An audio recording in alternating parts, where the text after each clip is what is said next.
दूध वाला।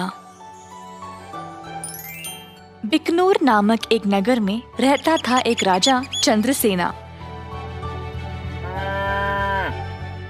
उसका मंत्री कबीर सिंह उसके दूध का कारोबार संभालता था।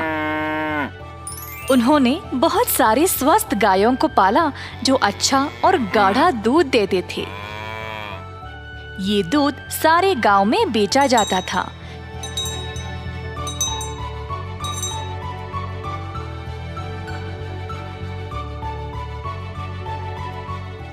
कबीर सिंह खुद सब कुछ संभालता था।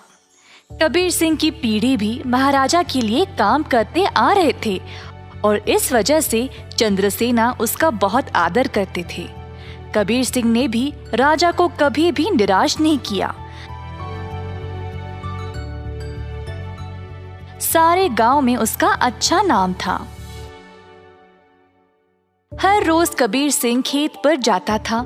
उसने बहुत लोगों को काम पे रखा गायों की देखभाल के लिए, ताकि वे अच्छे से खाए और सेहतमंद रहे।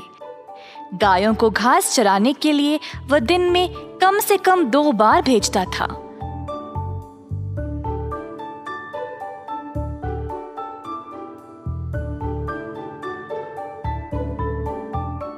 वह हमेशा ध्यान रखता था कि दूध साफ सुथरा रहे।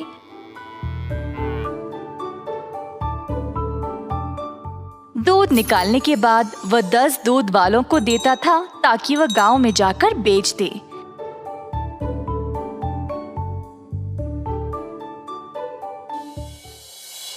दूध वाले कबीर सिंह को पैसे देते थे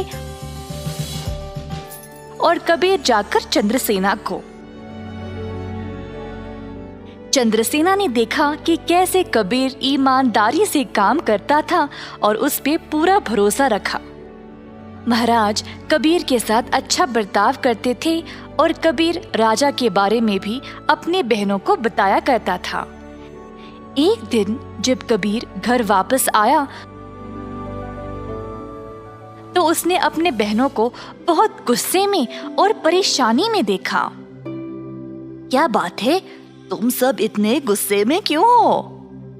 हम तीनों की उम्र हो गई है शादी के लिए, पर क्या फायदा, शादी के लिए पैसे ही नहीं है। कपड़े और गहनों को छोड़ो, हमारे पास खाने पीने के लिए पैसे काफी नहीं है। मैं तुम लोगों के लिए ही इतना मेहनत करता हूँ, अगर इससे भी खुश नहीं हो तो मेरी सारी मेहनत ही बेकार हो रही है। आप तो महाराजा के मंत्री हो ना, पर आप अपनी आमदनी किसी भी जरूरतमंद को दे देते हो। और आप दूध का कारोबार भी संभाल रहे हो ना अकेले, उसमें भी कोई मुनाफा नहीं मिल रहा है आपको। ऐसा क्यों? शायद हमारी कोई फिक्र नहीं है, इसीलिए। तीनों बहनें रोने लगी और कबीर को बहुत बुरा लगा। अब तुम सब मत रो, मुझे बर्दाश्त नहीं होता। अब बोलो मैं क्या करूं? मैं वही करूंगा। वैसे आपको ज्यादा कुछ करने की जरूरत नहीं, आप दूध का सारा कारोबार संभालते हो ना। अगर आप उसमें थोड़ा पानी मिलाकर बेचोगे तो आप ज्यादा बेच पाओगे। हाँ, और अधिक दूध से आप ज्यादा मुनाफा भी कमा सकते हो। पर ये तो धोखा हुआ, मैं राजा के साथ ऐसा नहीं कर सकता। कबीर सिंह ने ऐसा करने से मना कर दिया था, पर उसकी बहनों ने उसको भावुक करके जैसे तैसे उससे ये काम करवा ही दिया। कबीर सिंह अक्सर कमाए गए पैसे राजा को देता था और बाकी के पैसे अपनी बहनों को देने लगा। मुझे ऐसा करना नहीं पसंद, ये आखिरी बार है, इसके बाद मुझे ये सब करने के लिए नहीं बोलना। कबीर की बातें सुनकर बहनों ने उसको पैसे वापस किए और घर छोड़कर जाने का नाटक करने लगी। कबीर के पूछने पर तीनों ने धमकी दी कि वे घर छोड़कर चले जाएंगे। मजबूर होकर कबीर को उनकी बात माननी ही पड़ी। कमाए गए पैसे राजा को देकर अधिक पैसे अपनी बहनों को देने लगा। ये सिलसिला कई दिनों तक चलता रहा। कुछ ही समय में कबीर की बहनें नए नए साड़ियाँ और गहने खरीदने लगे और अच्छा खासा खाने भी लगे। उनकी जिंदगी ही बदल गई। घर पर बैठे बिना तीनों सच धज के बाहर घूमने लगे, सबके आगे दिखावा करने के लिए।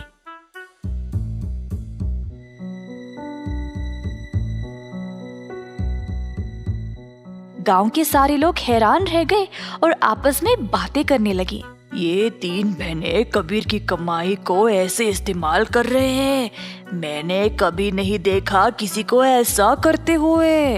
पर कबीर सिंह के पास इतने पैसे आए कहाँ से?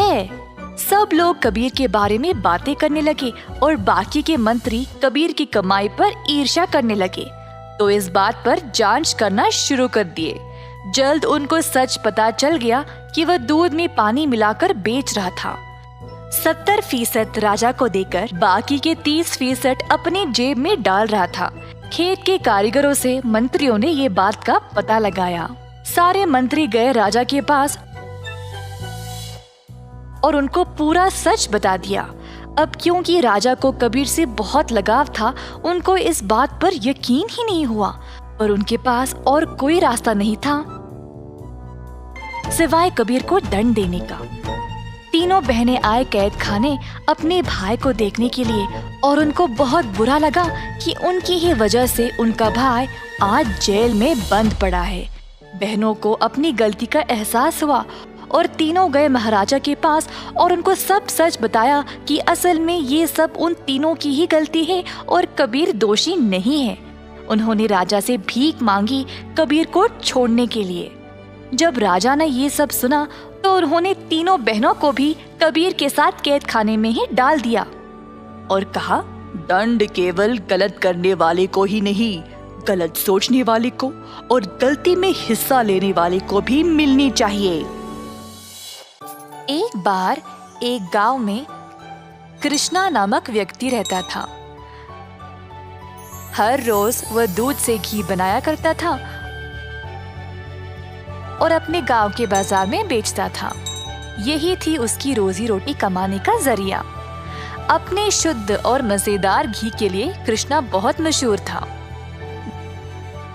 घी ले लो, शुद्ध देसी गाय का घी ले लो, घी ले लो, घी ले लो।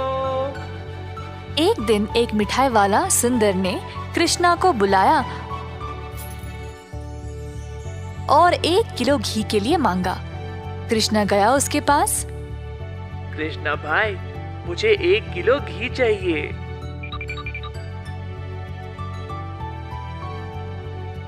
कृष्णा घी को तोलने लगा। जब सुंदर ने देखा कि घी कितना शुद्ध था, तो वह अपने आप को रोक ही नहीं पाया। सुंदर ने और घी लेने का निर्णय लिया। रुको कृष्णा, मुझे तुम 1 नहीं 2 किलो घी दे देना। पता नहीं बाद में बचेगा या नहीं। तुम्हारा घी सबसे शुद्ध है और मुझे स्वादिष्ट मिठाई बनाने में मदद करता है। ओ बढ़िया जी, धन्यवाद सुंदर साहब।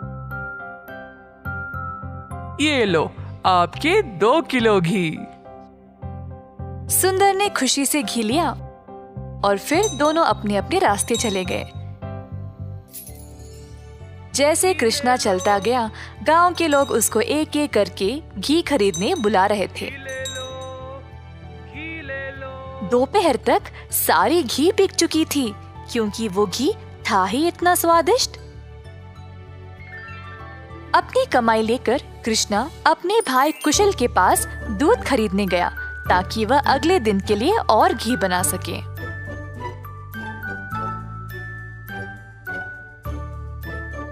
हर रोज कुशल देखता था कि उसका भाई बहुत घी बेचकर अच्छा पैसा कमा रहा था और उसका कारोबार दिन पे दिन और भी ज्यादा बढ़ने लगा। भाई, मुझे 5 लीटर दूध चाहिए घी बनाने के लिए। ओह, अभी तो मेरे पास नहीं है 5 लीटर। क्यों ना तुम शाम को आ जाओ, मैं तुम्हारे लिए बाजू में रखूंगा। कृष्णा के निकलने के बाद कुशल की पत्नी उसके लिए पानी लेके आई। देखा कमला, कृष्णा की तो किस्मत ही बदल रही है। दोपहर में ही इसने सारी घी बेच डाली और दूध के लिए वापस आया था।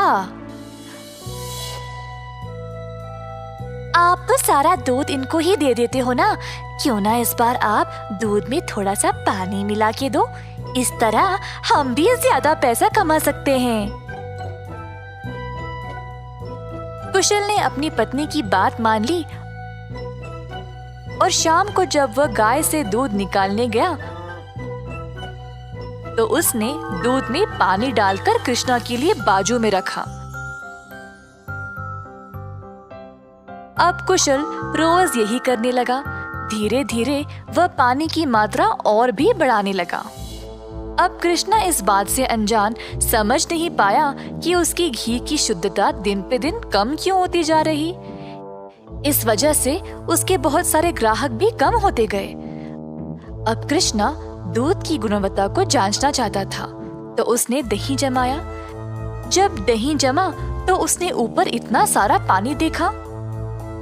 शायद गाय की सेहत ठीक नहीं है, इसीलिए अच्छा दूध नहीं दे रही होगी। मैं कुशल को ये बात बोलता हूँ। जब कृष्णा कुशल के घर गया तो उसने अपने भाई और उसकी पत्नी को दूध में पानी मिलाते हुए देख लिया। अब उसको समझ आ गया कि उसकी घी की शुद्धता इतनी कम क्यों हो गई थी। ना जानते हुए कि वह क्या करे और बिना कुछ कहे कृष्णा वहां से निराश होकर चला गया। अब कृष्णा ने अपनी कमाई से 2 गाय खरीदे और खुद दूध निकालना शुरू किया। अब फिर से कृष्णा अच्छी वाली शुद्ध घी बनाने लगा। कृष्णा ने अपनी एक छोटी सी दुकान खोल ली जहाँ पे वो शुद्ध देसी घी बेचने लगा। उसी समय सुंदर उसके पास आया और बोला, हाय कृष्णा, पिछले कुछ दिनों से घी कुछ ठीक नहीं है। मेरे मिठाइयों के लिए अच्छे ग्राहक थे, केवल आपकी शुद्ध घी की वजह से। उम्मीद है अब आप अच्छा घी बना रहे हो। मैं चाहता हूँ कि मेरे ग्राहक वापस आ जाए। आप ये 2 गाय देख रहे हो, ये मैंने ही लाए हैं अब खुद दूध निकालने। अब से मैं ही दूध निकाल रहा हूँ, तो आज से घी भी सबसे बढ़िया मिलेगी। जैसे दिन बीतते गए अब कृष्णा से और लोग घी खरीदने लगे। कुछ ही दिनों में कृष्णा ने और गाय खरीदे। उसने कुछ नौकरों को अपनी दुकान पर काम पे भी लगाया, हाथ बटाने के लिए। अंततः कृष्णा काफी अमीर बन गया और ईमानदारी से अपना कारोबार चला रहा था। इसी दौरान कुशल, जिसने अपने ही भाई की प्रतिष्ठा को बर्बाद करने की कोशिश की, गांव में अपने मिलावटी दूध के लिए पकड़ा गया। अब कुशल दूध भी नहीं बेच पाया और जल्द नुकसान में पड़ गया। उसे समझ नहीं आया कि अब वह क्या करे। कुशल को अपनी गलती का एहसास हुआ और अपने भाई से माफी मांगने गया। उसने कृष्णा से भीख मांगी माफी के लिए और नौकरी के लिए, ताकि वह अपने कर्जों को चुका सके। दयालु कृष्णा ने तुरंत अपने भाई को क्षमा कर दिया और गायों और कामगार की देखरेख के लिए काम दे दिया। इस कहानी से हम ये सीखते हैं कि दिल से माफी मांगने वाले को माफ कर देना चाहिए और हमेशा एक अच्छी प्रतिष्ठा रखनी चाहिए।